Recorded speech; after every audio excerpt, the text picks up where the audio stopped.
From the bustling city-state of Neverwinter to the misty, cursed lands of Barovia. Good morning, good afternoon, good evening. I'm Jason Burns. And I'm Danny Nucci, and this is the What About podcast. We gonna roll a dice to see what we're gonna talk about next? We should, right? Get a 20? I know. What does a 20 tell us? 20's a crit. Usually causes some max damage. Watch your mouth. This is a family show. Crit, C-R-I-T. Have you ever actually played D&D? I've not. As a matter of fact, I think every time somebody has suggested it to me, the overwhelm of having to go into an adventure was just more than I could deal with. There's always a lot of adventures. I mean, I think I'd be good at it. Yeah, you would be great at it. It's fantastic. Yeah, I think I'd be good at it. And it's not, it's so involved when you're in the moment, but once the game doesn't really end the first week. If you're really playing it, you can play it for months on end. Every time you get back together, you're playing the same campaign with the same group. But once you're gone, you're gone. You don't have to invest in it. It's not like a video game where you're obsessed with getting back and beating it and that kind of thing. Yeah, you're not obsessed. That's true. Well, let's not forget who we're talking about here. Wait, there's actually some, moderation with the game that's available. I wouldn't be able to do it. That would be it, man. But you could live vicariously through whatever character and have no moderation in the game. I avoid most things as a result of not being able to moderate. I hear you. I hear you. That's all I got. I'm rolling. No, I was just gonna say it was such an informative chat with Todd Stashwick. Really talented comedic actor, talented dramatic actor, king of genres. Did you see his like interest change? We talked about him, and he was like, yeah. But as soon as we switched to D&D, he was like, man, he's unbelievable. I mean, you could tell that he's passionate about it. And it's great, and it makes sense, and it's telling in his website, the Nerd Circus. You can definitely see that a lot of joy and excitement about it comes out and visually, all the stuff is really cool, which I mentioned to him. So without further ado, the very talented and imaginative Todd Stashwick.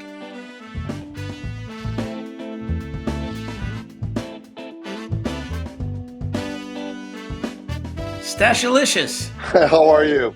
I am loving the space you're in right now. It's a thing. This is the nerd lair. Yeah, this is where it looks like a good reading room. Todd, does anybody call you Todd? Because I just want to call you Stash. You know what? You wouldn't be the first to call me Stash. I'm sure. Certainly what people from high school have called me and such. But mostly Todd. I'll respond to either. Really? You're Stash, especially with the stash. Yeah, it's pretty and pretty hirsute. Yeah. Well, Todd, we're happy to have you. Thanks for coming on. We got a lot to talk about, and we'll get into the D&D stuff later. I don't know how much Danny knows about D&D, so I'm excited just to play along. But first of all, I had to do research because I knew very, very little. And you grew up in the 80s, which surprises me. Yeah, which I missed it. Like I was like sports guy, like I just missed it. Although I was nerdy, I definitely just missed it. Fair enough. Which you think being an actor, it'd be something I would have loved to do, role playing and whatnot. One would think. No, yeah. But instead I played with G.I. Joes and created stories with that by myself in my house because no one loved me. Yeah, what? Yeah. Oh. Wait, why'd you add "no one loves you" in there? Jeez Louise. What? I'm sorry, what? I mean, it's something he's feeling. He's opening up. This is a safe space. If this is a safe space, Todd, I got to say I am a huge Supernatural fan. So that's where I first fell in love with you. Now, Danny always makes fun of me because I fangirl about Supernatural beyond belief. I've probably seen it the entire run too many times. I have not finished the entire run. I'm sad. Well, there's so many of them. There's like 500 of them. We're halfway through season 9, just as casual viewers, and so we have a ways to go. How many seasons are there, just for our listeners? 15. Is it 15? 15. Wow. That's a nice run. That's a nice run. That's not bad. Well, for Danny and the listeners, Todd played a shapeshifter who was obsessed with Universal monsters and portrayed Dracula. The entire episode was in black and white. Now, Todd, the people in that show, they sort of understand and connect with their fan base better than anybody. I'm curious, just one episode, but do you still feel the impact of that fan base? He's nodding. He's nodding profusely. It is one of those, and I think because the episode itself was such an outlier Mm. in their regularly scheduled programming. It was their Halloween episode. It was shot like a Universal monster movie. It was an homage as well as a parody a bit. Um, and I think the character itself was one of the few monsters that you actually had a moment to sympathize with, which is rare for that show. So I think all those factors stacking up kind of created an opportunity for something that I did 15 years ago Yeah. to still resonate today. Yeah. And so you're at a con and you're still hearing from people that said, "Hey, that episode really hit me." Yeah. I mean, you'll like, yeah, because I have, I've traveled in a lot of the nerdospheres. Being a nerd myself, it's sort of fun to be able to make the kinds of shows that I would watch. Um, but I never, I mean, it's mostly right now, it's mostly Star Trek that people come to Hmm. the table for, but it's there are plenty of people that go, oh no, I'm here because of Supernatural or 12 Crazy. Monkeys. Yeah, Yeah. yeah. It's not, and that their fan base is passionate. The Supernatural fan base is huge. And how did you start? Were you? I know you. I know you're from Chicago, right? And you started in improv. Is that right? Yeah, I was a Second City Chicago guy. I graduated college in '90 and headed straight to the city and started training at the Second City in a place called Improv Olympic with a man known as Del Close. Uh, and that's what my planned trajectory was going to be Saturday Night Live. I thought that was going to be where I was going to be spending my 20s. Yeah, that's what I was going to say. You actually went out for it, right? Yeah, I was up for it in '95. So that was like the Sandler Spade era, like that kind of stuff. '95, that was the beginning of the Jim Brewer, Hmm. Molly Shannon, Will Ferrell, Sherry Wow. How do you O'Terry. remember which era started what year? That's amazing, man. Yeah, well, I also know what I was watching and when I was auditioning. Those are Sure. indelible Yeah. years. Like these were the people that all of us Chicago improv people were watching every Saturday night when we weren't doing improv Mm, shows ourselves. right. Of course. It was indelible. And the year that I didn't get hired was the year that my fellow cast members Nancy Walls and Dave Keckner were hired. Um, so I thought that was going to be. I mean, that was where the arrow was pointed. The industry had other plans for me, as often it does, and then you just kind of chase it, right? It'll tell you the kind of career that you're going to have. I mean, up until a certain point, the only power you have is to say no. You don't have a lot of yeses. Meaning, when you're a young actor going into LA, it's not like I was not a Chalamet where they were throwing roles at me. What got you to LA? 5 years of improv in Chicago and Second City, and after auditioning for SNL, I was like, knowing that SNL was at least flying me out to take a gander. It was time to move, and so I moved to New York and did improv in New York and started doing television and film, and then I booked a pilot that was Jamie Gertz and Jeremy Piven and I think Ari Gross, Maria Patillo. I booked a What pilot. was the name of the pilot? It was called "It's About This Guy." Okay. Well, I just always, these things go to die. I mean, I've done, I was looking at your resume and I was looking at, so many of these shows, that they don't even go a whole season. And it's just, I have Yeah. the same experience where it just, there's a gosh darn, cemetery somewhere, pilot cemetery. But they should have put those out on streaming. That would be amazing, just to be able to access all the old You pilots. can't. The reason you can't do it is because there's so many different entities involved. The Right. product. I mean, I've thought about this. The Right. production companies, the network, who owns the properties. Yeah, it'd be like a copyright nightmare. Mm. It would be a hell of an undertaking. And so Yeah. then I was, I had now had like a 2.5-year-old, and I was flying back and forth from New York and LA. I'm like, well, this is not tenable. It's time to just pick up and move. And now I had a steam. I've been doing a bunch of TV in New York, and I had done a pilot and didn't get picked up. But again, like SNL, it was like, okay, well now, like New York was calling me, so I moved to New York. LA was calling me. It was time to move to LA. Yeah. Mm-hmm. It's amazing to think, Todd, because if you had booked that SNL gig, you would be known for something completely different, which is now you're known as more of a serious actor. And I can't even imagine, the different career trajectory you would be on. Do you ever think about that in terms of like how one job can alter a path? Well, sure. Do you ever think of if you had this job or it's so funny? I love that question, right? Did you ever think if you got this job instead of that job, if you had booked this instead of that? Of course. Yeah. But it's a genre thing. I mean, there's a sliding doors to all of it, right? Where a couple things. If I want to actually give a thoughtful answer, thinking that I was going to do half hours or do sketch comedy, and then that didn't pan out, and then I came out to LA to find an apartment for my wife and son. And while I was here, my agent was like, well, you're here, let's send you out for stuff as long as you're here for this week. And I booked, I think, an episode of the show Angel. David Boreanaz, right? That's the one. Yeah, the Buffy spinoff. Yeah, spinoff of Buffy. Yeah, and I booked that, and I called my wife. I'm like, I got a job. How about I just, go to IKEA and find an apartment, feather the nest, and then you just meet us out here rather than me fly back to New York, because I'm going to be here for another 2 weeks. And I'm like, it seems like I'm here to get work, and I'm getting work. Like, it's happening. And then ironically, the thing that I booked was a genre show playing a villain, and so that started that half of my career, because oddly, my resume is peppered right down the middle with half-hour sitcoms, and then the other half is monster shows and cop shows and dramas. It's kind of incredible. Yeah, I mean, really, like you have like such diverse, genre stuff, and then a lot of comedy, a lot of sitcoms. But I do feel like that genre side is like your inner kid booking your own gigs, because that's all the stuff you love too, right? 100%.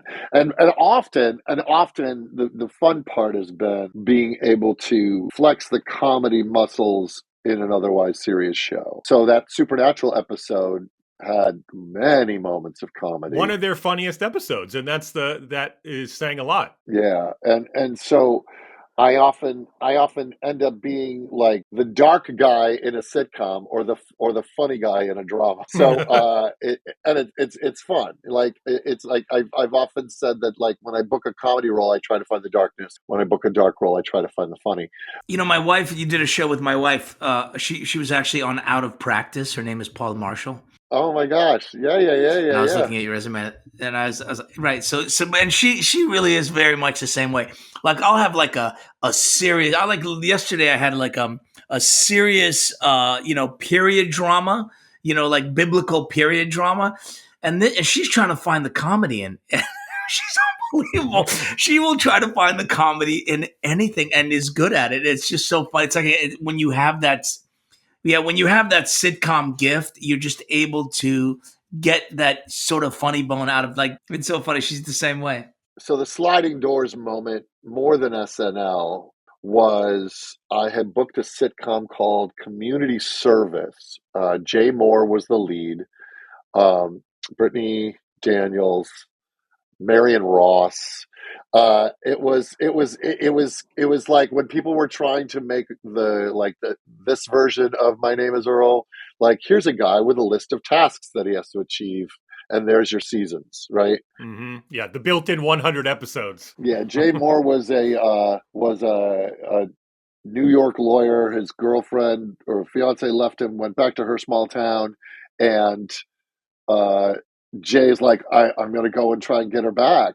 While he was there, he ends up punching a cop and then gets 100 days of community service. And then I was the doofus that he was saddled with, his partner in crime, so to speak, who was, and it was testing well. We were told it's a go. I know Variety was like, are you ready for this? Variety printed, it's the show that'll probably be in NBC's lineup between their new shows, The Office and 30 Rock. Oh, man. And I was like, not too shabby. And yeah. I'm picturing the big banner in Times Square of like us being in our little sitcom poses.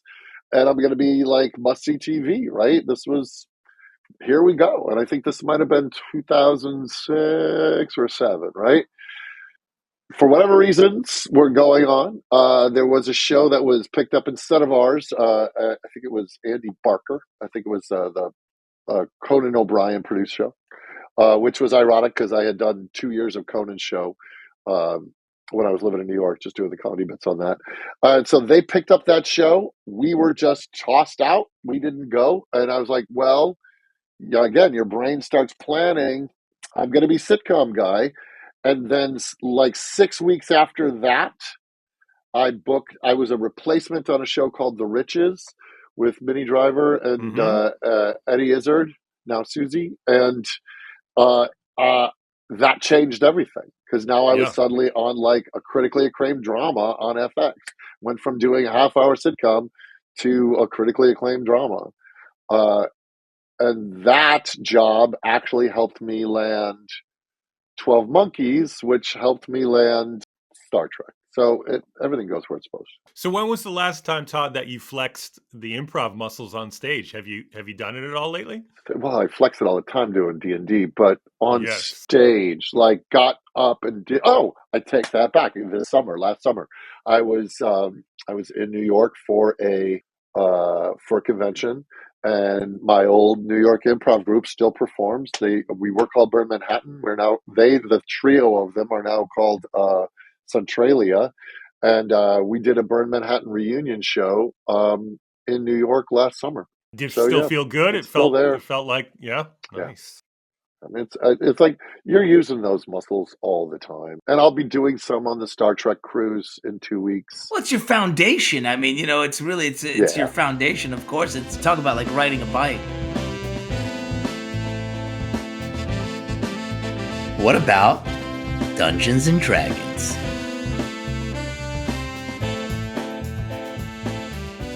Well, let's use that to discuss D&D, Todd, because... And we're going to start for Danny and listeners who don't know. For the layman, give us the explanation of what D&D is so that anybody can jump in and understand. Dungeons and Dragons is... It is improvised fantasy storytelling, improvised group fantasy storytelling, where the dice decide the outcome of your choices. Wow. Succinct and clear. Yes, that is good. Yeah, that's D&D. For me, Todd, I grew up in the 80s, but I didn't get into it till well after that. It was the D&D Monster Manual that was actually my gateway drug in. Like the art. The first book that was published, by the way. Yes, and just that art was so amazing. The first hardbound book that was published from TSR was the Monster Manual, yeah. Mm-hmm. So what was it that first pulled you in, and when? The gateway drug for me? I've developed a term because I'm going to start. I'm doing a Kickstarter soon because I needed to codify what was it that brought it together because I'm creating in that space. So I would say my gateway drug was 2 things: the Rankin and Bass 1977 Hobbit movie when I was 9 years old. That was dark shit for a 9-year-old. 8 or 9. It was amazing. So I would draw it. And then my older cousin, Tori, may he rest in peace. He was that guitar playing, pot smoking, 70s cool cat who I remember going down to his apartment in maybe 78 in Chicago. So I was probably 10. And he took out all this stuff and he took out his dice and he took out his character sheet and he had the box with the art on it. And I'm looking at it and then he goes, oh no, this is a game, like a D&D game. Or he goes, this is Dungeons and Dragons. I'm like, I don't understand. And he starts to explain it to me. And then all I kept connecting it to was the Rankin and Bass Hobbit. I'm like, so it's like fantasy? It's like the Hobbit? And he's like, yeah, it is. So I was trying to connect how the dice and the piece of paper was a game, because in my brain, a game was a board that you opened up and you put pieces on the board. And now there's still pieces involved for D&D. But that was the first time I had even heard of the game, was watching my cool older cousin tell me about it. and then a year You later, didn't end up playing with him at that time. No, he started to explain like how to roll up a character, and it was just on the periphery of my understanding as a kid, and there wasn't a lot of time in that moment. It was just like an afternoon that I happened to be stopping by. Little did you know you'd be rolling up a lot of characters moving forward. 100%, 100%, and then as a career, and by the way, that and Star Trek and Star Wars action figures, all of that did see the need to perform. It was all practice Yes. in storytelling. And then in '79 is when, like a year later, when the second boxed edition came out, I was like, well, that's it. And then now it had started to catch fire amongst us, like junior high nerds. Oh, so you were right at the forefront of it. Yeah, and to the point where, and the amazing thing is the sustainability that it's had with you. That's amazing, and the growth. There's a bigger story here, and the story is Please. So around 12 is a cultural moment. 12, I would go to camps, and one of my camps was in Lake Geneva, which is the birthplace of D&D. And my cousin Scott and I would walk over to the Dungeon Hobby Shop, which is the headquarters. Where is Lake Geneva? Wisconsin. Yeah, it's just about an hour plus outside of Chicago. And so we would go to camp there, and we would walk up the street and go to the Dungeon Hobby Shop, which was TSR headquarters. And this was like Mecca for all of us nerds back in the day. And then in '82, I went to another camp. So I'd been still playing from like '79 to about '82. So the summer before my freshman year of high school. There were camp counselors that convinced my cousin and I that it was satanic, and it was part of the satanic panic. Honestly, that was going through the media then, wasn't it? That's what I'm saying. It was part of the whole Dee Snider metal. Yeah, it was a cultural moment where they were saying it was a gateway drug to Satanism, and with a kid as vivid of an imagination as I had, I used to picture that the devil would peek at me through the windows at night. Like I believed hard in that stuff, and I immediately boxed up all my books and like, get behind me, Satan. I was terrified. Were you raised religious? I mean, is that part of it? More like standard Midwest religious, not like. I didn't have, my parents were the ones who bought me all the D&D stuff. Like, they were absolutely encouraging of me. They weren't concerned about the devil. They weren't. I mean, they were like Sunday morning church going Lutherans, but it wasn't like evangelical. They were not like, you're bringing the devil in the house. It was these camp counselors. So it was your imagination that fueled that. Yeah, it really did. And I was at that age. I think I might have been. So 82, I would have been 82. So it was 4 years later. Started playing 11. So I was like 14, maybe 14-ish, 13 or 14, and I got spooked, and it was very, very spooky to me. And so I got rid of all my stuff, and then I've told the story before. And then 37 years later, I was at an audition, and fellow THASP Abraham Ben Ruby was talking about staying up late, having played. Sure, D&D. I know Abe. Yeah, he was playing D&D with Lillard and a bunch of people, and I'm like, what? Grown ass men are playing Dungeons and Dragons? And this was probably around, say, 2012. He said this to me, and then I went back on eBay and bought back all my books because I wanted that Monster Manual again. I just wanted to have it as I didn't have anybody to play with, but I just wanted it as a thing to smell the paper, right? And reconnect to your youth in a way. Very much so. Very much something that was very, very important to me as a kid. And just seemed like fun again to go, wow, what a cool thing to gather with your friends and do. And I didn't even think that adults did it. Like, it was a kid's game to me. But to know that adults were playing D&D. Yeah, there were a number in Hollywood, like you said, Lillard, but also Vin Diesel plays, right? He's a big Vin Diesel, D&D-er. Vince Vaughn plays, Joe Manganiello. And now there's even more.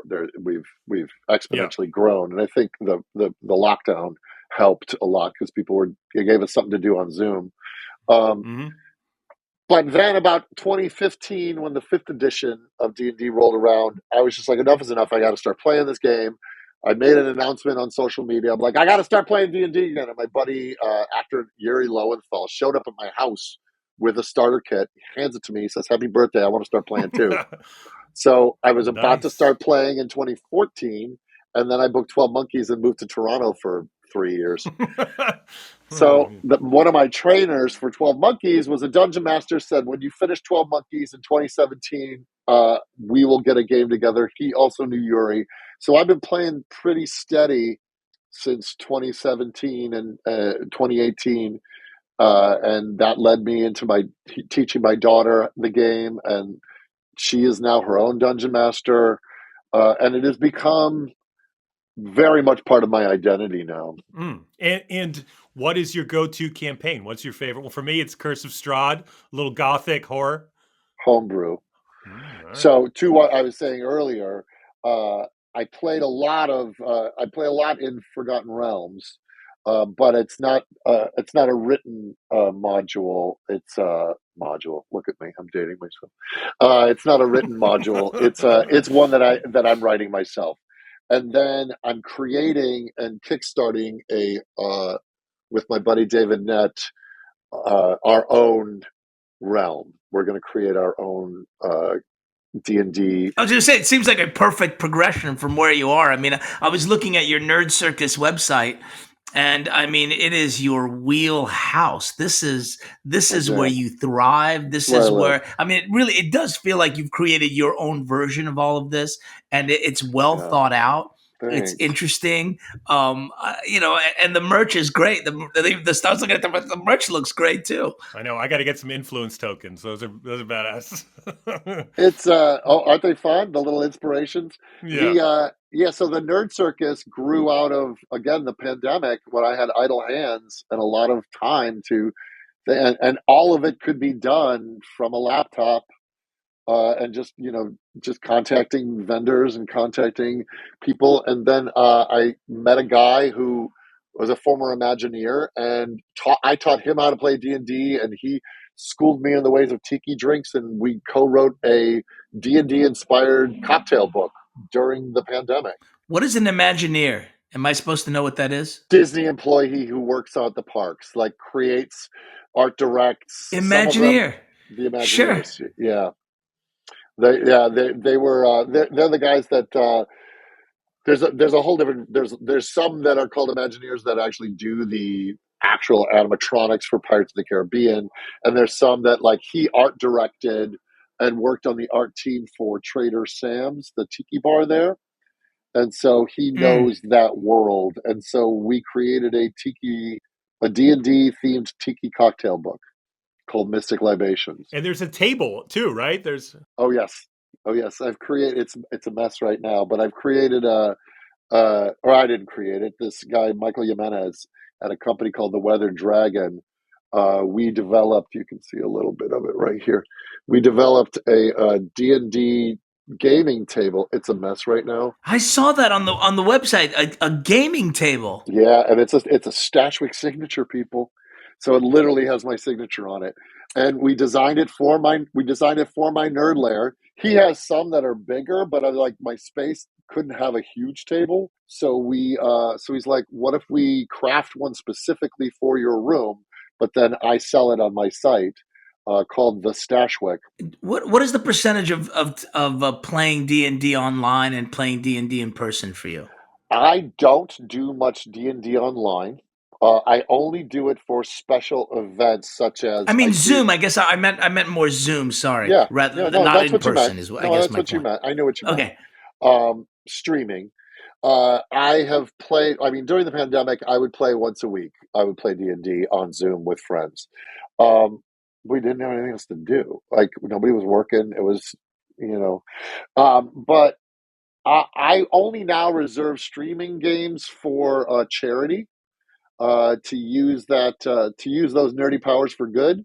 I did a game with a bunch of Star Trek folks on Lillard last, I think, October, um, for the Pavlov Foundation, Pavlov organization, it fights childhood cancer, and we raised $34,000 in one night, playing D&D online, and then I will often auction off me doing like hosting a game for people online, for a fee.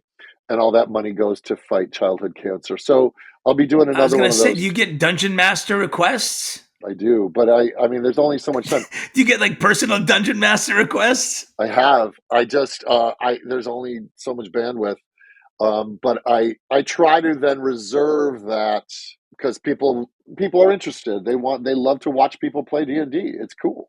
Um, and so I try to reserve that not just for shits and giggles. I try to use it to help charity functions and stuff. Yeah.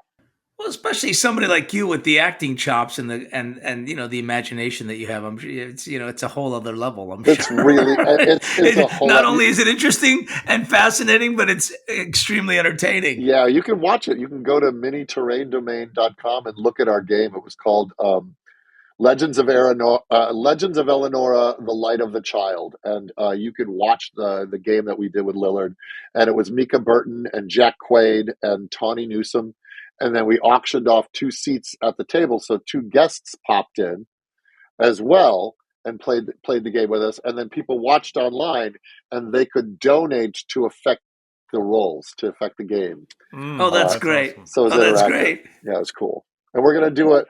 I'd like to do it biannually.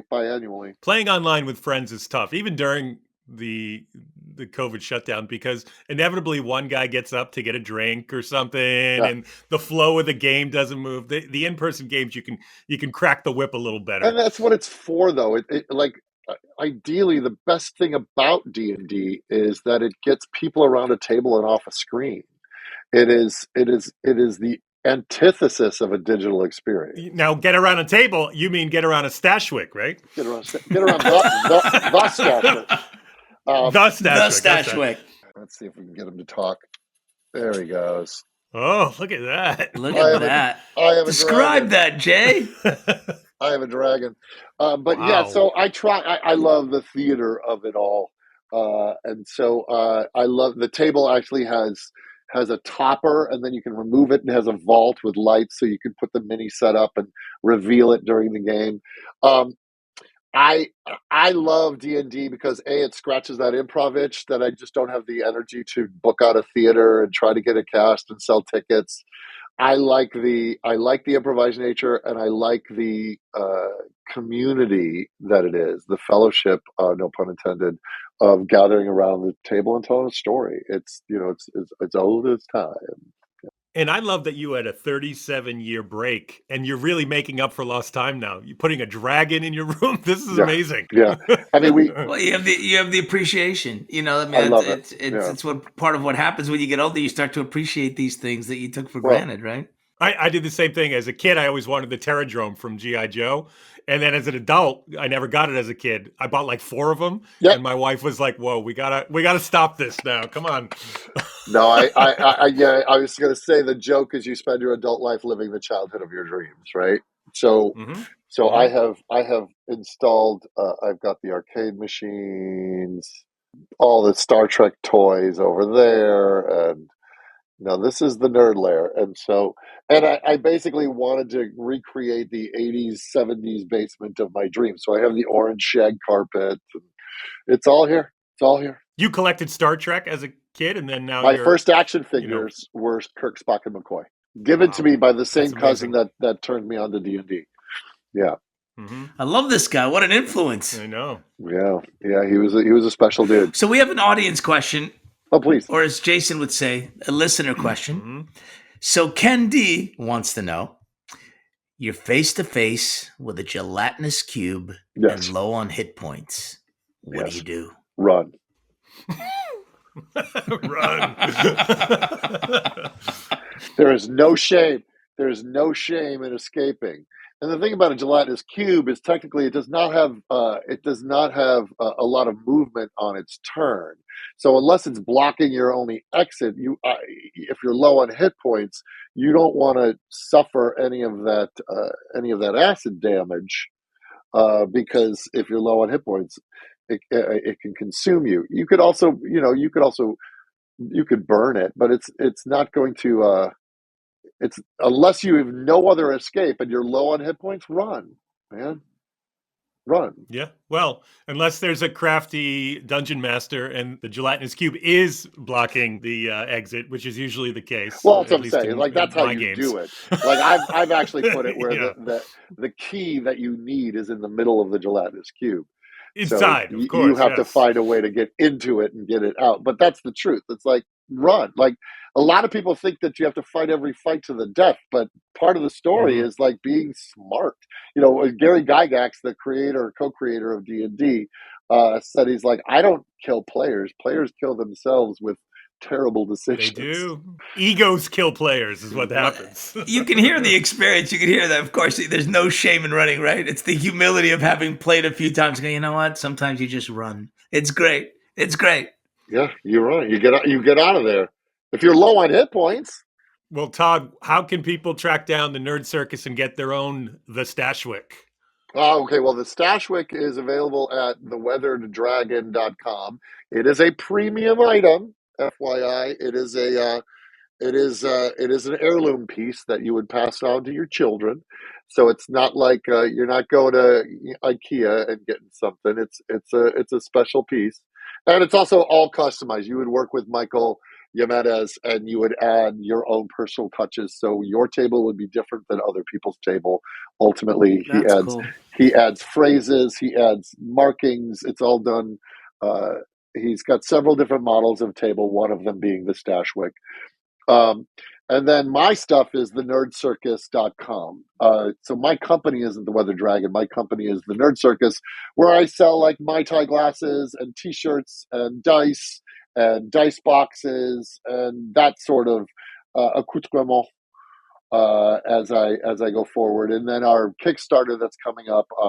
That's as I've dubbed that period of fantasy that is like The Hobbit and Legend and Dragon Slayer and all of that prog music like Sticks. We call it prog core. Oh, yeah. Sure. So it's prog core fantasy, and so we're building. We're going to do a Kickstarter for TTRPG.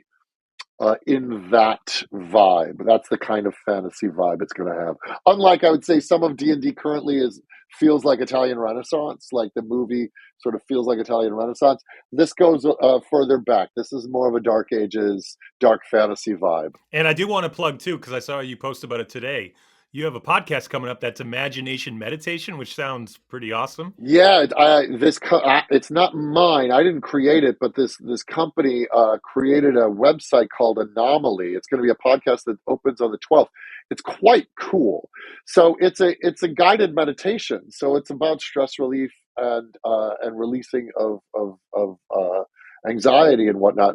But he's taken it through like almost like a D&D adventure where you are talked through to creatively visualize. So it's one of these things where you kind of go on this adventure by just putting on headphones and getting lost in this soundscape. It's really cool. Anomaly is the name. And who doesn't need a break from real life? Yeah. 100%. And I've done them. It's a really neat thing. There's 3 different actors right now, I think, that are involved.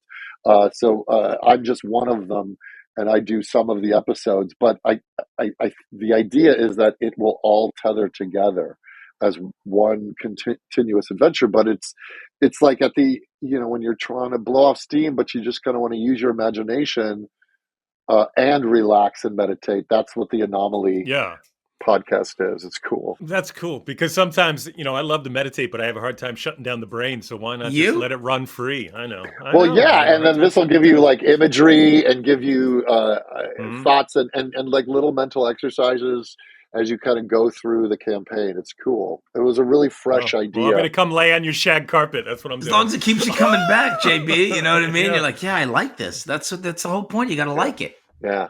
It's got to work for you. Todd, thank you so much for making the time. Yeah, my pleasure. Thanks for having me on. Take care, everybody. May you always roll with advantage.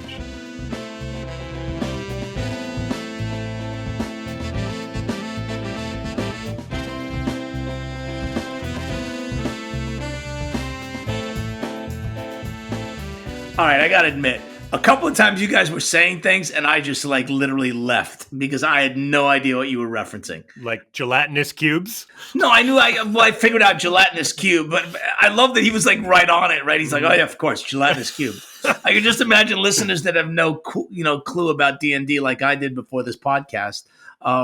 We're going like, what? But you guys, you started actually using references. It's like somebody that's never, understood golf and people start talking golf terms. It's like, I'm gone. Well, I literally got into this game not even that long ago. Just, I don't know, I could throw a rock back to the number of years because it was never part of my wheelhouse growing up. But like you, I was a G.I. Joe guy. I just lived vicariously through them. I can't believe I shared that. I know. Wait, have I shared that before? How can I know? It's probably on a podcast somewhere, right? Yo, Joe. Yeah. But now I just love the game because it really is, you get to just escape the crazy world we live in and be somebody else. And if you're playing with people, which I assume like Todd does with Matthew Lillard and Jack Quaid, they're in the character, they're playing the role, which is fantastic. You got to figure they have an innate ability to play the role. I mean, it's part of who they are and what they do. One of my last characters I created was Frondasio, and he had multiple personalities just because I wanted to play different guys. Yeah. And did you talk in different accents and different voices? Of course I did. Yes. For our listeners, when did you discover D&D? When did you start playing on any kind of regular basis? I started a regular game probably around when my daughter was born, so about 7 years ago, and I roped my wife in because we needed one more. So, and Kate, imagine her playing. I was going to say, I can't imagine. You're like, imagine her playing. I'm like, you're asking a lot of me. Yeah, and we were, because we would play till like 12 in the morning, 1 a.m. And she's a worker bee, man. She's like, she's got things to do during the day. Mm-hmm. But we kept that going, and it was pretty awesome. We played for a great number of years. I haven't played for a bit, but it's just fun. Why? What are you doing, Jay? Just kidding. I'm just kidding. I just don't like to leave the house now at all. I'm just kidding. Well, this was great. I really appreciated him, and again, his passion. I just love people that are really into things, and the fact that he's turning it into charitable experiences is also cool, man. I know, very cool. And it's like he wants to do more of it, which was great. Did you see the way he was talking about it? He's like, I want to do more of it. I want to do it again. I'll be a dungeon master, and raise money for children, which was great, which was really cool, man. All right. I feel love for the listener. I don't know why. I don't even know them, but I feel love. So thank you for listening. Music by Denny Nucci. Produced and edited by the same two people you heard hosting this show because they have no friends.